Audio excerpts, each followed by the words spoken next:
everybody.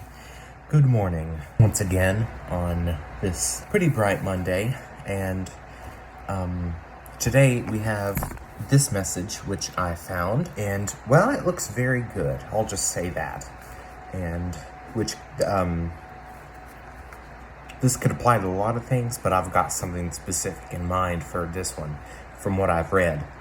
It's called Be Real.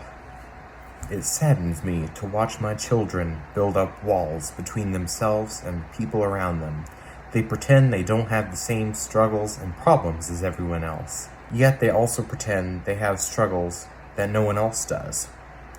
It even happens at church. You put on your Sunday clothes and your Sunday smiles. Then you tell everyone you're just fine, while inside you're full of fear and worry and loneliness. But you don't dare say that because what would people think? The best way to tear down these walls is to focus on my presence with you. Talk to me, worship me, and delight in me, and you will feel safe enough to be real with others.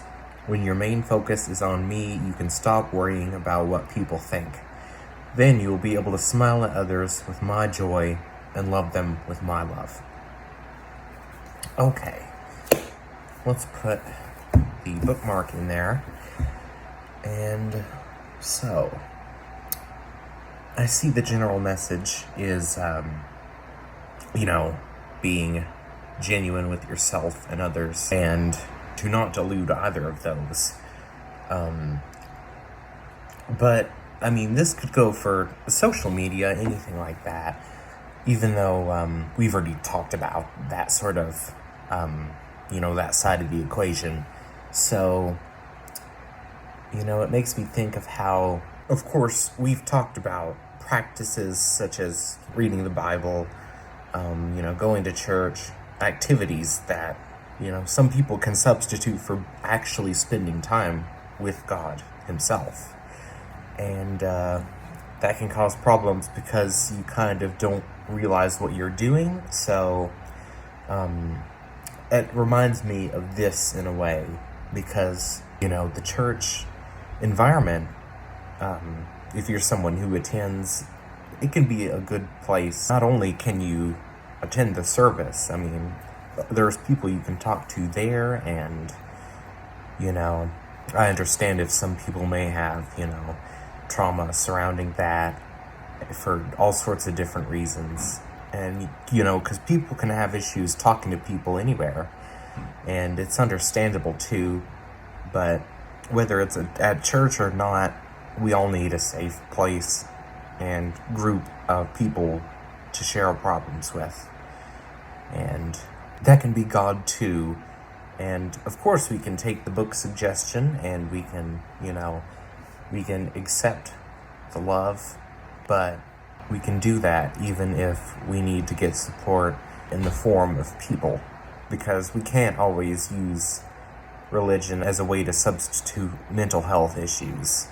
I've probably talked about that too, but it's very real, and this book says to be real with other people, because, you could fake your way through social events and gatherings, and you could be suffering with stuff, and there could be someone else faking it who could be going through the exact same thing. That's why there's kind of like a chain reaction. If you open up, that would lead other people too. And that can, in like a social gathering or a confession, or just, just venting your feelings, whatever it is, that can be a very powerful effect on many people. And it can be encouraging for them to open up and release their problems.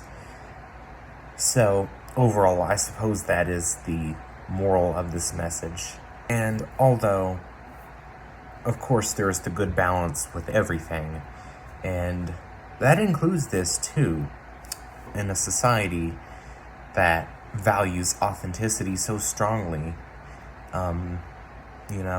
I think if anything that was more of like a backlash or kind of a rebuttal against years of people being expected to conform to the same norm, which of course people don't do that nowadays. I'm not saying I'm for or against it, is that there's kind of like, you know, there's a perspective where if we keep prioritizing one side over another, and never find quite the balance. You know, for example, with this, being able to not only find yourself, but find your place in a community. And, you know, not everyone loves a sense of community. Not everyone likes to be in touch with themselves either. So that's kind of examples of extremes. But, you know, something else interesting that I think is worth a mention. You know, like when you hear stories about people who, you know, just people who seem genuinely good and who, you know, got along well with everybody, you know, had a good spiritual life, good grades, all the good stuff. You know, there's almost always a hidden side of that person that they, you know, don't want anybody to know about. And because everything on the outside is going so good, they just want to embrace that, you know? And that from such a seemingly good person, it's almost confusing on the outside, you know, to see one of these people. And then the person themselves can also get kind of confused. So it becomes like a reaction because that person, you know, kind of sees themselves as their outside life, basically. And that's kind of what happens when somebody doesn't fully want to realize what's happening on the inside. Whether it's something they've done, something happened to them, anything like that. And you see, the thing is, interestingly enough, you could probably consider that a form of hypocrisy by, you know, some forms of what this person might do. Like, see their traits as things other people have, not them, you know. Not only does it show the duality, the wholeness of the human soul, it also shows just that Jesus, one of the things he truly did not like was hypocrisy and hypocritical people, you know.